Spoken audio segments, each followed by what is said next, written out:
우리 사랑하는 성도님들, 세상에 신기한 것이 많이 있지만은 정말 교회처럼 신비로운 것은 없습니다.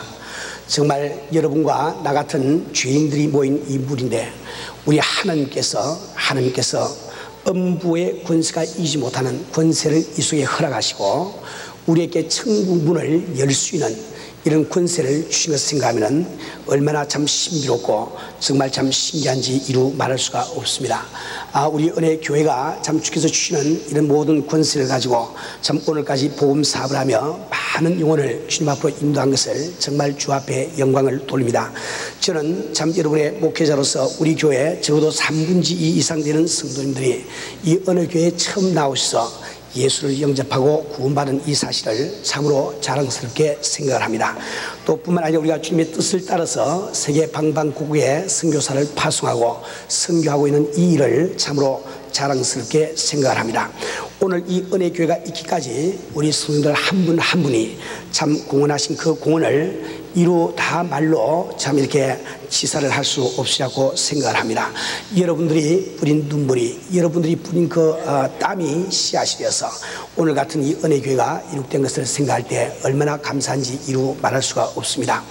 우리 한 사람 한 사람은 정말 교회를 위해서 우리는 기뻐할 줄 알아야 됩니다. 왜 그런가 하니까 여기 앉아 계신 여러분 한 사람 한 사람이 바로 교회이기 때문이죠. 많은 사람들은 특히 한국 교회에서는 우리 교인들이 잘못된 생각을 많이 가지고 있습니다. 교회라고 하면은 의뢰의 목사님을 생각을 하게 됩니다. 그래서 우리는 어느 교회라는 명칭을 부르기보다는 어느 목사교회라는 이런 이름으로 자주 교회를 부르는 것을 우리는 발견을 하게 됩니다.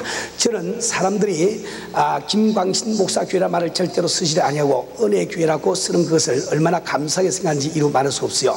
여러분 아마 여태까지 신앙생활을 하면서 밖에서 다른 사람들이 그 김광신 목사교회 이렇게 부르시는 분은 거의 아마 듣지 못했을 거예요. 전부 다 은혜교회라고 이야기를 하는 거지. 이 교회라는 것은 절대로 목사의 교회가 아니요, 여러분 한 사람 한 사람이 바로 교회이기 때문에 여러분들은 이 교회에 상당한 관심을 가지시고 우리 주님께서 이 교회에 주신 축복으로 말미암아 내가 기뻐할 줄 아는 이런 성도들이 되셔야 됩니다.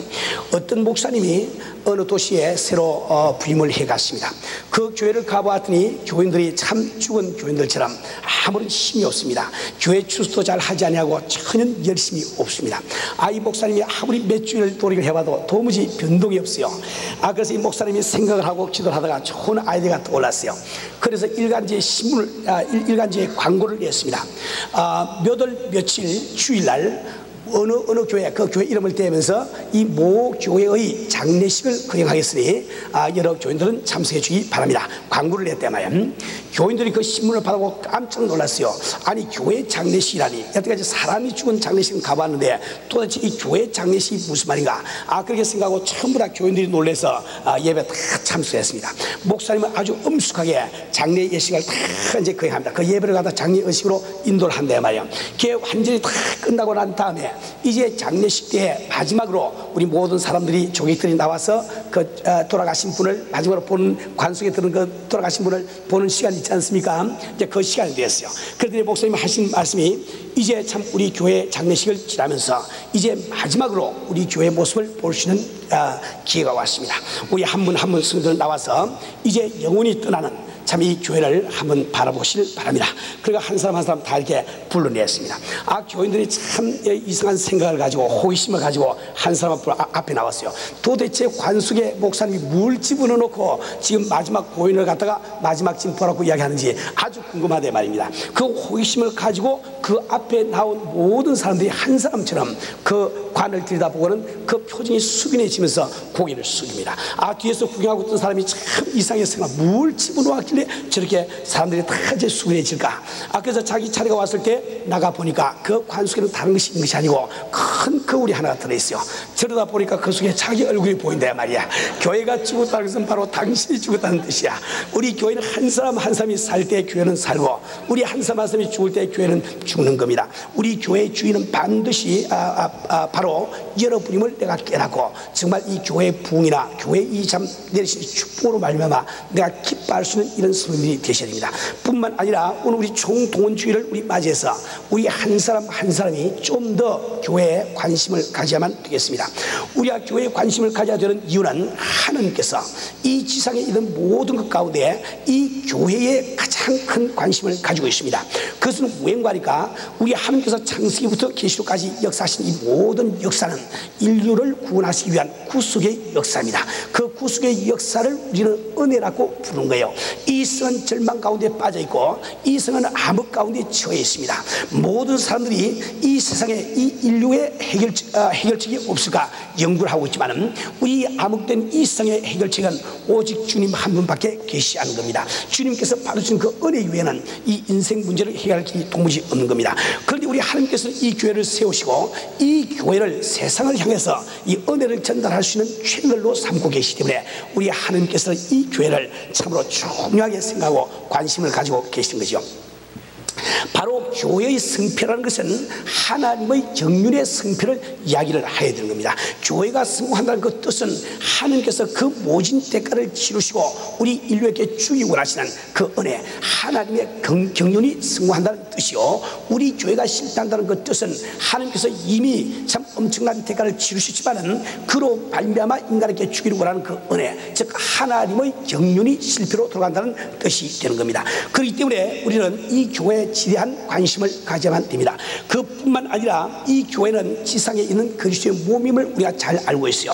우리가 정말 한 사람 한 사람이 내 눈에 보이지 아니하는 주님을 섬기는 길이 이 교회를 통하지 않고는 섬길 길이 없는 거예요. 그렇기 때문에 무교회주의라는 것은 아주 비성경적인 이야기입니다. 우리는 반드시 교회가 주님은 아니지만 교회를 섬김으로 말미암아 우리가 주님을 섬길 수 있기 때문에 우리는 교회에 더 지대한 관심을 가져야만 됩니다.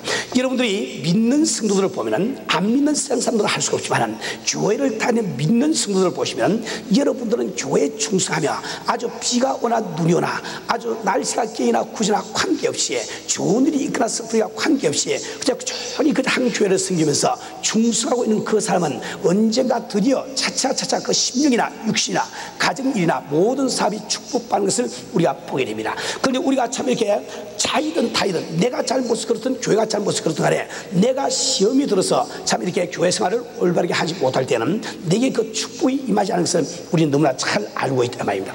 그렇기 때문에 우리 한 사람 한 사람은 나의 복된 생활을 위해서라도 이 교회에 좀 더 관심을 기울여야만 되는 겁니다. 우리 사랑하는 우리 성도님들이 정말 몸된 교회를 잘 섬기고 우리 한 사람 한 사람이 주님 앞에 성공적인 이 교회를 이룩하기 위해서 나는 오늘 여러분께 세 가지를 지금 제시를 하고 생각합니다. 우리는 먼저 교회의 본질에 대해서 생각을 해 보기를 원합니다. 그 다음에는 이 교회는 인간이 모인 공동체이기 때문에 이 교회를 공동체로서 볼 때 그 안에 있는 나의 위치가 무엇인지 이것을 우리가 생각해 보기를 원합니다. 마지막으로 이런 공동체 속에서 우리가 교회 생활할 때 어떻게 하면 우리는 시험에 들지 아니하고 정말 끝까지 주님 오시는 그날까지 성공적인 교회 생활을 할 수가 있겠는지 그것에 대해서 다시 말씀을 드리고 생각합니다. 제가 오늘 교회 본질에 대해서 사람들께 이야기하는 이유는 우리 성도님들은 예배 시간을 통해서 혹은 또 성경 공부를 통해서 이 교회 본질에 대해서 너무나 많이 들어왔습니다. 그럼 오늘 내가 새삼스럽게 이 참 교회 본질을 다시금 이야기하는 그 이유는 우리가 아무리 교회를 충성되게 섬기려고 한다 할지라도 나가는 방향을 알지 못하면 섬길 수가 없는 겁니다. 우린 지난 주간에 체육대회를 우리가 했지요. 참 기쁜 마음으로 정말 참 이렇게 참 우리 기쁜 체육대회를 가졌습니다.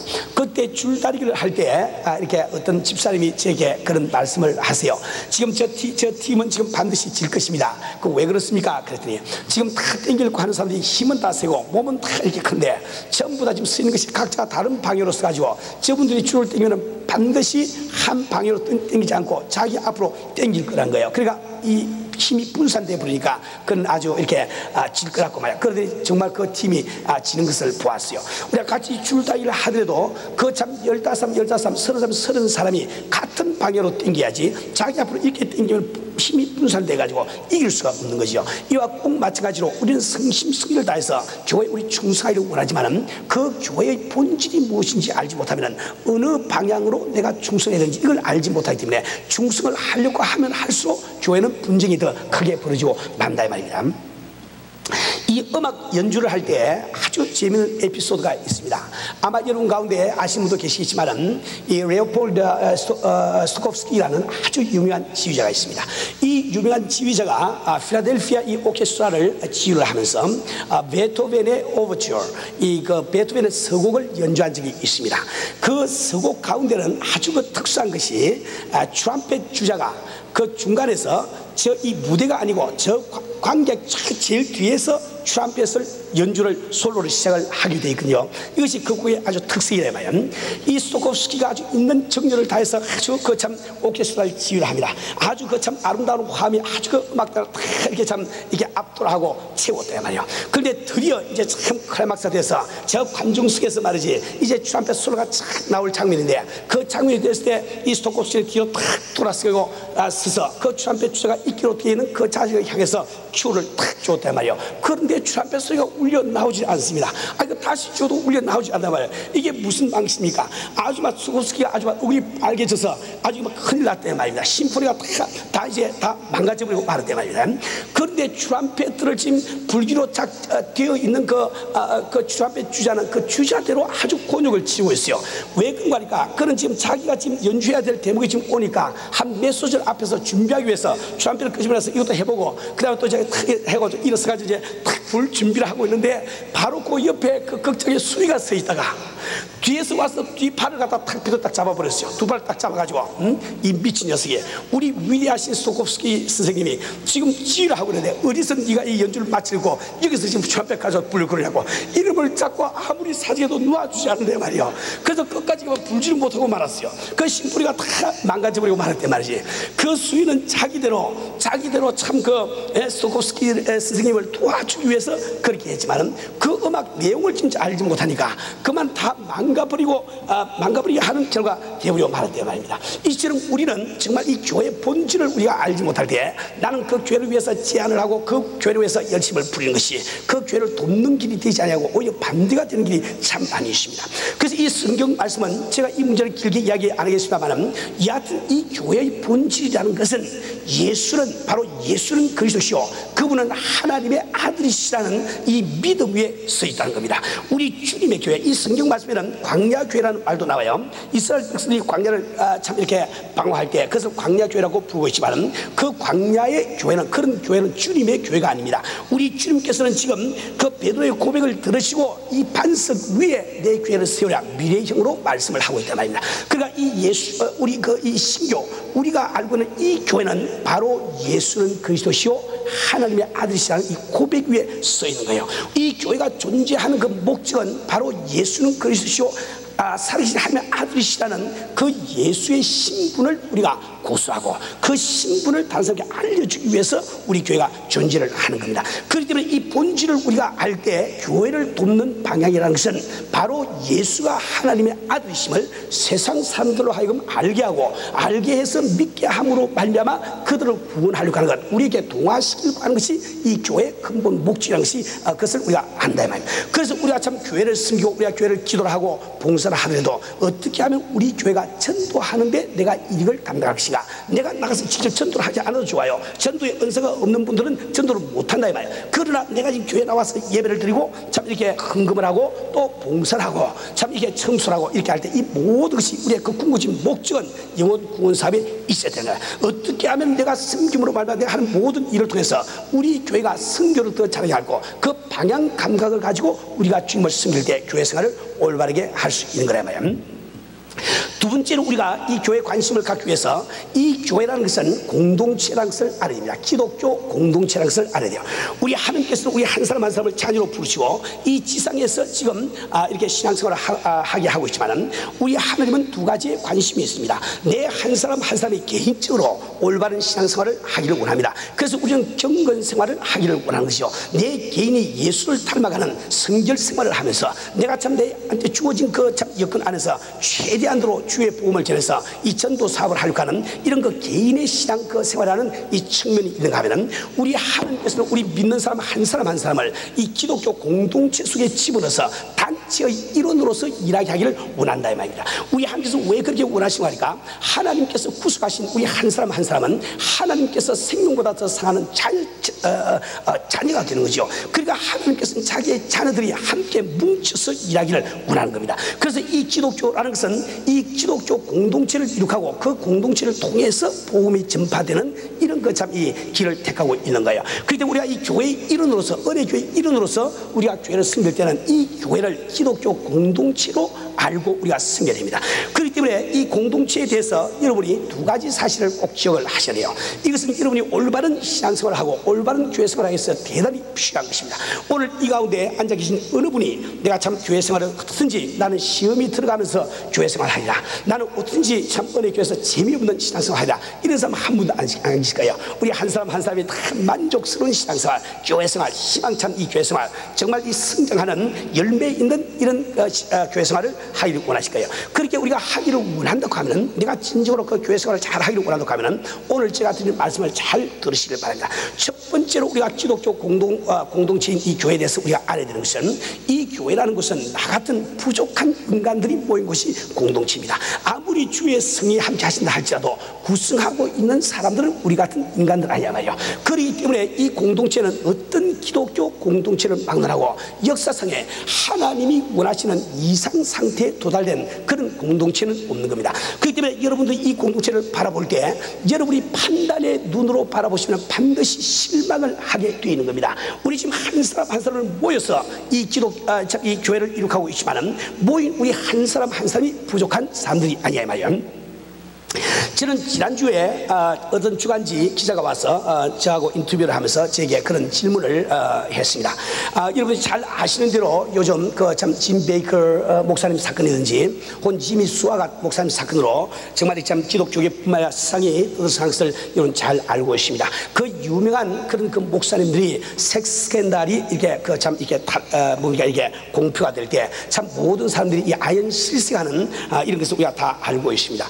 이 신문 기자는 저에게 묻기를 짐 베이커 목사님 사건이나 혹은 짐 수아갓 그 목사님 사건을 어떻게 보십니까 하고 저한테 질문을 했어요. 저는 지난주에 그러니까 그런 답변을 들었습니다. 나는 그 짐 베이커 목사님이나 짐 수아갓 목사님의 그 스캔들을 들으면서 내 속에 그러한 씨앗이 들은 것을 내가 발견합니다. 나도 언젠가 그런 기회가 주어지면은 나도 그렇게 할 수밖에 없는 내 자신을 내가 발견하기 때문에 내가 돌을 들어서 그분들을 칠 수가 없는 겁니다. 그러나 우리는 그것이 끝나는 것이 아니라 그것을 발견하기 때문에 더더욱 기도에 힘쓰고 내 육신을 펼쳐서 복종시키고 다시 한번 그울로 삼고 결심을 하게 되는 거죠. 저는 그렇게 말씀을 드린 적이 있습니다. 우리 성도님들, 우리는 정말 부족한 인간들이 모여서 이 공동체를 이룩하고 있기 때문에 여러분들은 언젠가는 이 목사에 대해서 실망할 수밖에 없을 거예요. 옆에 있는 장로님에 대해서 실망할 수밖에 없을 거예요. 여러분 옆에 있는 구역장님에 대해서 실망할 수밖에 없는 것이 이 공동체의 본질이다 말이야. 그렇기 때문에 여러분들은 두 번째로 내가 하나님께서 이러한 불완전한 공동체 속에 나를 집어넣으신, 여기 두신 목적이 무엇인지 그 뜻을 잘 알아야 됩니다. 우리 하나님께서는 당신 한 사람을 이러한 불완전한 공동체 속에 참 이렇게 배치를 하신 그 목적은 여러분에게 그 부족한 그러한 그 공동체를 비판하고 돌을 던지라고 배치신 것은 결코 아닙니다. 정말 우리는 우리 주변에서 여러 가지 참 부조리를 많이 발견하게 됩니다.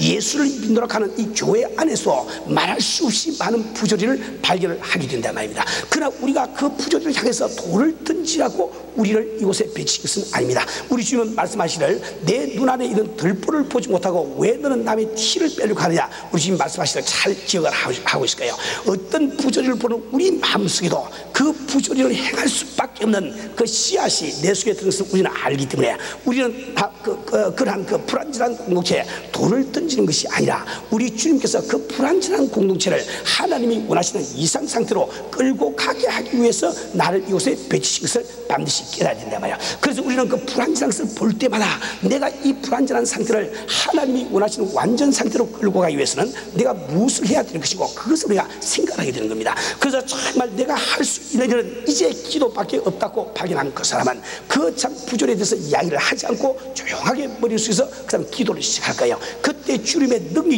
임해서 부조리가 고치는 그런 역사가 일어날 겁니다. 또 내가 만약에 지금 동상으로 말미암아 이 부조리를 갖다가 지금 고칠 수 있다고 판단이 된다고 하면 그 사람은 말없이 남 밑에 들어가서 봉사를 하게 될 것입니다. 이것은 바로 하나님께서 나를 향하신 그 뜻을 분명히 아시는 분이 할 수 있는 일이다 말이에요.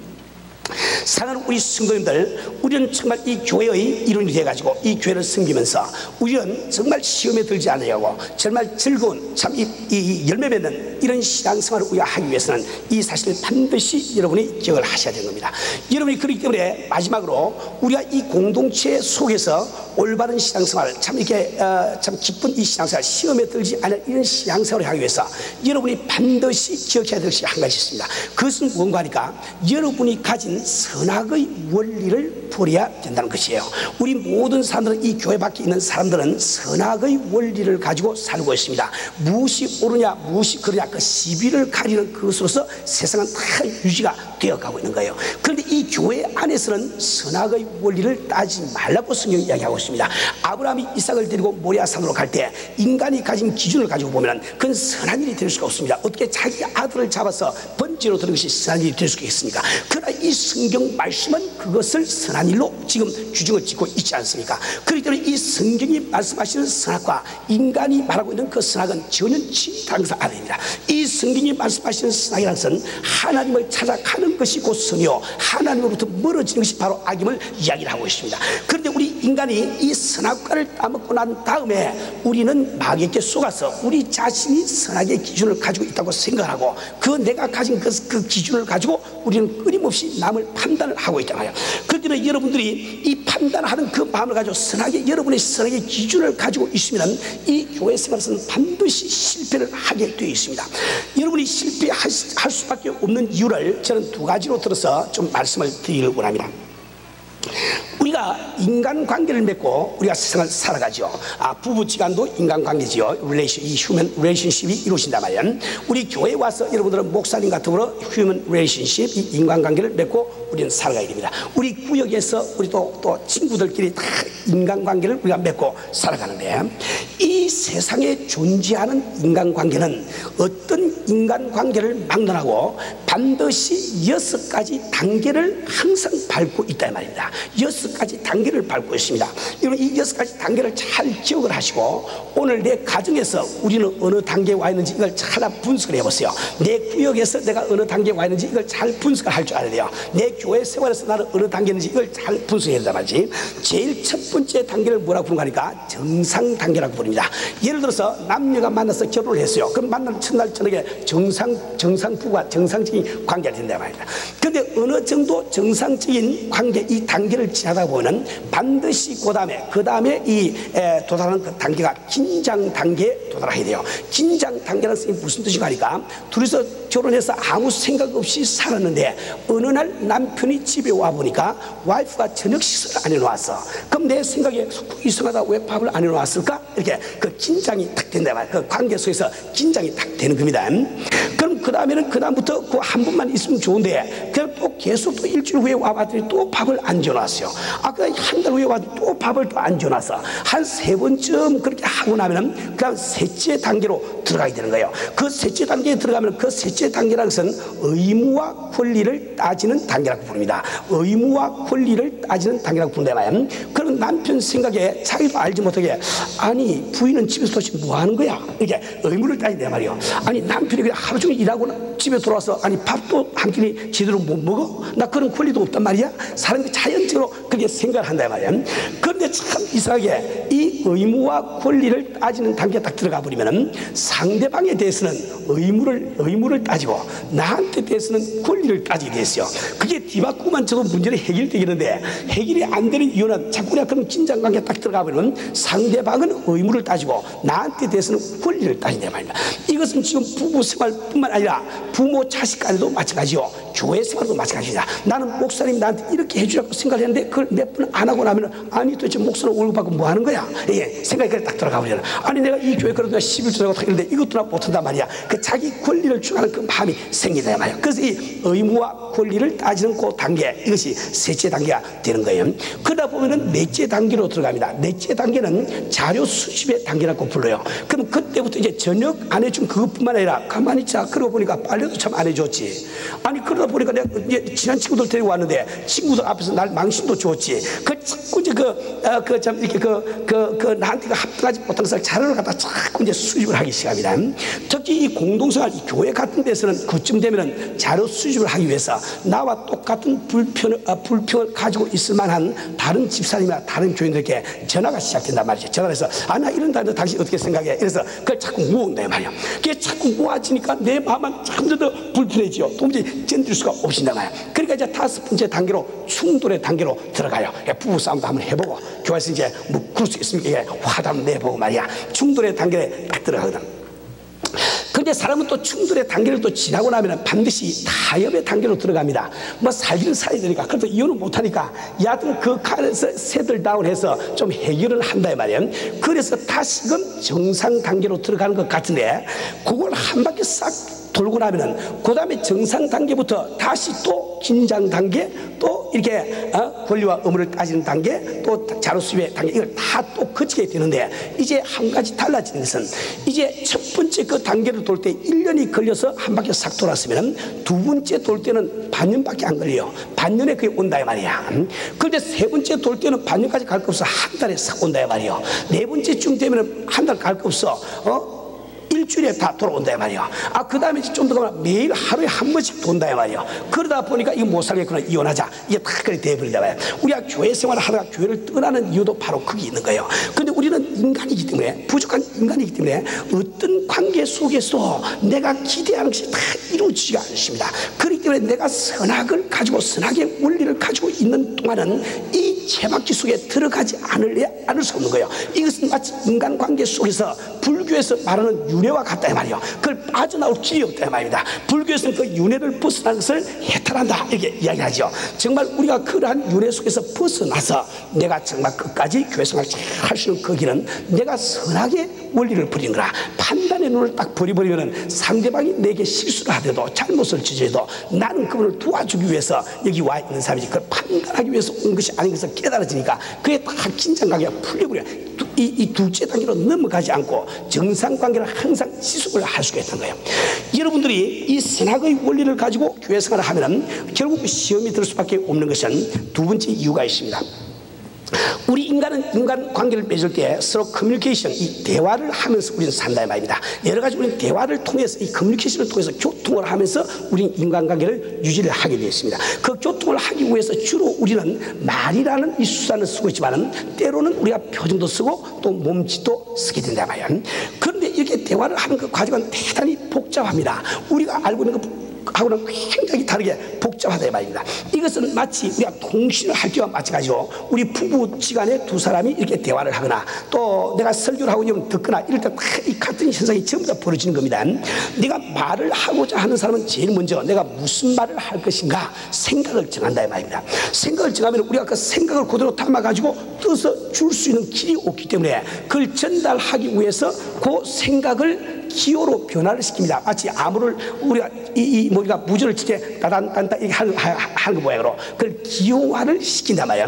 그런데 거기서 문제가 벌어집니다. 이때 기호화를 시키는 것은 내가 가진 지식, 내가 가진 경험, 내가 가지고 있는 뭡니까 그 선음의식, 이런 것들이 전부 다 합쳐가지고 내가 그 기호를 갖다가 정한단 말이야. 지금 이 단어는 이런 뜻을 내포하고 있을 것이다. 그래서 내 나름대로 생각을 다 한다 이 말입니다. 그래서 그걸 코드로 만든 다음에는 발신을 시킵니다. 이제 말을 한다거나 표정을 보인다거나 몸짓을 한다거나 보여주면은 이제 듣는 사람 입장에서는 수신을 합니다. 수신을 하는데 그 기호가 내 귀에 들어온다 이 말이에요. 기호가 들어오면은 그 사람은 그 기호를 기호풀이를 해야 됩니다. 기호가 무슨 뜻일고, 근데 그때 기호풀이를 할 때는 자기가 가지고 있는 암호풀이책을 쓴다 이 말이에요. 우리가 스파이 영화를 보면은 스파이들이 그 암호책을 가지고 탁 오면 그거 가지고 탁 숫자를 갖다 이렇게 풀어서 무슨 알지요. 그런데 우리가 사람들이 각자가 갖고 있는 이 암호풀이책이 각자가 다 달라요. 다 다를 수밖에 없는 것이, 예를 들어서 똑같은 똑같은 두 사람의 부모 밑에서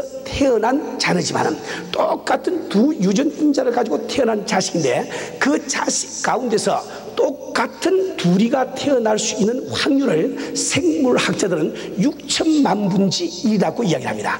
여러분들이 만약에 자녀를 6천만 명을 낳으면 그 가운데서 둘이가 같을 수 있는 가능성이 비로소 있다는 거예요. 그러니까 한 부모 밑에서 태어나는 이 형제들도 같아지려고 하면 6천만 분의 1의 확률밖에 없는데 하물며 다른 부모 밑에서 태어난 우리가 어떻게 똑같을 수가 있겠냐 말이에요.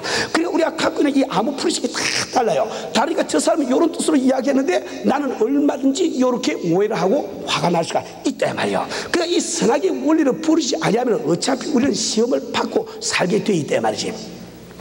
저는 이 암호풀이를 잘 못해가지고 낭패당하는 삶을 들어 이렇게 보았습니다. 제가 참 이렇게 아르헨티나에 가서 부에노스아이레스에서 한 1년 지난 적이 있는데 한 번은 그곳에 있는 어떤 청년이 저를 찾아와서 그 상담을 해요. 그게 무슨 상담인가 했더니 그 청년 그 당시에 나이가 거의 30 가까이 된 좀 노총각에 속했는데 그분은 지금 이게 그 부에노스아이레스 와서 그 아르헨티나에 있는 처녀와 교제를 해서 서로 결혼할 단계까지 들어가게 되었습니다. 그 참 열애하는 아주 서로 상하는 사이였단 말이에요. 그런데 둘이가 지금 파경이 됐다는 거예요. 이제 다 끝나버렸다는 거예요. 이거 어떻게 했으면 좋겠느냐 하고 저한테 와서 의논합니다. 왜 그게 파경이 되느냐 이렇게 물어봤더니 하는 이야기가 그 아르헨티나에 갔으니 이 뭡니까 그 스페니쉬 이 스페인 말이 융통하게 잘 이렇게 그건 안 되니까 한 번은 둘이서 만나서 무슨 이야기를 했대요. 이야기를 하는데 자꾸 그 자기 그 애인 되는 그 뭡니까 그 아르헨티나 그 여인이 조금 기분이 안 좋은 그 표정을 자꾸 하니까 자기는 그걸 위로하기 위해서 묻기를 뭐 화가 났습니까? 이렇게 물어보려고 그러는데 화가 났습니까? 그 말을 어떻게 하는지 잘 모르겠더래요. 그래서 자기가 할 말이 당신이 웃을 때 당신 이렇게 됐느냐 이렇게 물어봤대요. 이렇게 우리나라에서 이거 뿔난 거 이거 화난 거 아닙니까? 화났습니까? 이렇게 물었더니 그만 그 여자가 우리 안색에 싹 변하더니 싹 가버리고 그다음 만나지는 않아요. 그런데요. 나중에 알아봤더니 아르헨티나에서는 이렇게 항상 장녀라는 뜻이야. 장녀. 이쪽에서는 당신 화났습니까? 하고 이렇게 했는데 그 사람은 너 장녀냐 물으니까 이거 도대체 어떻게 된 거야 말이야. 나를 어떻게 알고 이렇게 모욕을 하냐 말이야. 그래서 다시는 안 만나려고 그래. 그게 낭패당한 것을 보았다 말이야. 우리는 정말 부부지간에도 이 교회 생활하면서도 이런 그 오해 가운데서 우리는 얼마나 많은 우리는 시험을 받고 있습니까? 우리 인간이 가진 이 말이 불완전해요. 우리 바벨탑을 쌓다가 하나님께서 우리 인간의 언어를 흩어버렸습니다. 흩어버리기 때문에 우리가 쓰고 있는 말은 전부 다 조각말밖에 쓰고 있지 않은 거예요. 우리 한국말이 불완전합니다. 영어도 불완전해요. 어떤 언어도 불완전하다 말이야. 그래서 우리 하나님 대신 예수님조차도 이 세상에 오셔서 인간의 말을 쓰시니까 자꾸 사람들이 오해를 하지 않습니까? 그 오해를 안 해봐야 예수 다 믿지. 왜 바리새인들이 예수 잡아 죽입니까? 왜 대제사장들이 예수 거역을 합니까? 주님이 하신 그 말을 오해하기 때문에 그렇단 말이에요. 그러니까 이것은 사람이 나빠서 그런 것이 아니라 우리가 가지고 있는 이 커뮤니케이션, 이 교통의 수단이 부족하기 때문에 이게 불완전하기 때문에 인간은 어차피 오해 가운데서 살게 돼 있단 말이다. 그렇기 때문에 내가 지금 선악의 원리를 가지고 살려고 하는 그 사람은 오해를 피할 길이 없는 겁니다. 제가 언젠가 한번 옛날에 여러분에게 그런 말씀을 한 적이 있는 것 같습니다만 제가 그 옛날에 한국에 있을 때 교편 생활을 했어요. 교편 생활을 하는데 한 번은 보니까 참 내가 가르치고 있는 여학생이 아주 우등을 하고 공부를 잘하는 학생인데 아주 항상 낙제 점수가 나와요. 낙제 점수가 나오다. 그 참 이상해서 저는 그 가정 방문을 가서 부모님에게 여쭤봐도 가정에서 무슨 특별한 일이 없는 것 같아요. 저는 그 당시 그 부모님이 아버지가 서울대학 교수인데 그 아주 그 집안이 참 이렇게 머리가 보수적인 집안이 돼가지고 그 참 아들과 딸 둘이가 있는데 그 가정에서 그 아들을 굉장히 중시하고 딸을 이렇게 좀 일하는 집안이에요. 혹시 그런 것이 이 아이에게 영향을 미치지 않았나? 그래서 가서 부모하고 다 의논을 해봐도 그런 것 같지가 않아요. 도무지 그 원인을 발견할 수가 없습니다. 한 몇 개월을 지난 다음에 하는 수없이 제가 그 아이를 갖다 불렀습니다. 불러가지고 다 방과 후에 걔를 교무실에 불러놓고 너 왜 이렇게 공부를 못하니? 하고 제가 물었단 말이에요. 물었더니 말을 안 해요. 자꾸 울기만 하고 이야기를 안 합니다. 그게 무슨 이게 참 심각한 사건이 있는가 보다 이 생각하고 자꾸 제가 물었죠. 한 30분을 물어도 얘가 대답을 안 하고 울기만 자꾸 한다 말이지. 그래서 제가 이제 나중에 그런 이야기 했어요. 네가 만약에 이 나를 담임 선생님으로 존경한다고 하면, 나를 존경한다고 하면 네가 있는 말을 다 나한테 이야기를 해야 될 것이 아닌가, 그렇게 이야기를 했더니 그때 이 여학생이 입을 열어서 하는 이야기가, 나는 학년 초에 처음 선생님을 만날 때 선생님을 참 존경했습니다. 난 누구보다도 존경했습니다. 그러나 이제는 선생님을 존경하지 않기 때문에 말할 수 없다는 거예요. 제가 뭐 깜짝 놀라버렸죠. 그럼 선생님이 지금 학생들에게 존경을 못 받으면 그 무슨 소용이 있습니까? 아니 어떻게 무엇 때문에 그렇게 나를 존경하지 못하게 됐니? 하고 물었더니 그 이유는 이야기를 할 수가 없대요. 그게 하도 답답해서, 이놈아, 내가 너희들을 잘 가르치려고 애를 쓰는 것처럼 너도 나를 존경하고 나를 사랑한다고 하면 선생님도 잘못을 지을 때가 있을 텐데 잘못을 지적을 해줘야 선생님도 고칠 기회가 있을 거 아니가. 그 나도 고쳐야 좋은 선생님이 될 거 아니가. 그 이야기를 좀 해봐라. 그렇게 이야기를 했더니 그때 이놈이 한다는 소리가, 자기가 한번 그 몇 개월 전에 시험을 보는데 시험 치는 날 집에서 무슨 일이 있어서 조금 늦게 왔대요. 늦게 와가지고 이제 막 그 여학생이니까 이제 지각을 하면 창피하지 않습니까? 그러니까 막 신발도 막 그냥 막 벗는 둥 만다고 막 급하게 이제 교실로 뛰어가는데, 제가 아침 주회를 마치고 나오더랍니다. 나오면서 자기를 보는데 그 보는 눈이 그 자기를 그렇게 미워할 수가 없더라는 거예요. 그때부터 자기는 그때 교실에 들어가서 어떻게 하면 우리 담임 선생님이 나를 이렇게 미워할까, 1시간 내내 우느라고 이 답안지를 쓰지를 못했대요. 그렇게 해가지고 공부가 이제 하기 싫다는 겁니다. 선생님 저렇게 미워하니 내가 뭐 공부할 필요가 뭐냐. 그러니까 공부를 쭉 안 하고 여태까지 몇 개월을 갖다가 그게 낙제 점수만 받아왔다고 그러거든. 근데 그때 제가 가만히 기억을 해요. 저는 아주 기억이 생생하게 남아있어요. 저는 참 이 주회를 마치고 시험 때는 학생들이 지각을 하면 안 되는데, 나오는데 걔가 지각을 하고 뛰어 들어오니까 나는 걔가 그래도 마음이 지금 들어올 때 그렇게 당황하게 들어온 애가 당황하지 않게 하기 위해서 내가 말을 안 하고 나는 그 이놈 하는 식으로 그냥 아주 장난 삼아서 요렇게 하고 지나갔는데, 그럼 이놈은 또 그걸 또 듣기를 갖다가 나를 갖다 미워해서 그런 줄 알고 반대로 또 해석을 해버렸잖아요.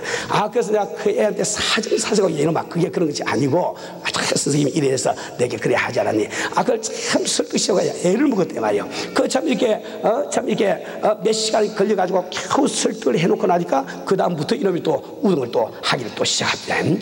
이처럼 우리 인간이 살아갈 때는 이런 오해를 피할 수가 없는 거예요. 그런 그 커뮤니케이션, 이 대화라는 것이 불완전하기 때문에 어차피 우리는 이 오해를 하면서 살게 되어 있습니다. 그렇기 때문에 이러한 그 오해 속에 내가 들어가지 않으려고 하면, 내가 선악의 원리를 버리고 남을 판단 안 하려고 하는 그 위에는 내가 헤어날 길이 없는 거예요. 우리 사랑하는 우리 성도들, 여러분 한 사람 한 사람은 정말 교회 생활을 잘 하기를 원합니다. 정말 주 앞에 영광을 돌리기를 원해요. 누구 한 사람이 내가 시험 들면서 교회 생활을 하기를 원하겠습니까? 그러나 여러분이 그렇게 하기 위해서는 반드시 이 선악의 원리를 버릴 줄을 알아야 되는 겁니다. 오늘 우리가 예배를 끝나고 각 교구별로 우리 모여서 같이 우리 참 친교를 나눌 때도 그동안에 우리 있었던 그 모든 오해들이 인간이기 때문에 부득이 있을 수밖에 없었던 이것을 우리가 참 이렇게 믿으시고, 정말 우리가 선악의 원리를 버리고 그 가운데서 서로 사랑하고 서로 떠올리고 애를 때 이 주님의 뜻이 우리 가운데 이루어지는 역사가 일어나는 겁니다. 우리 성도님들, 정말 우리 교회에 관심을 가지시고 교회 충성함으로 말미암아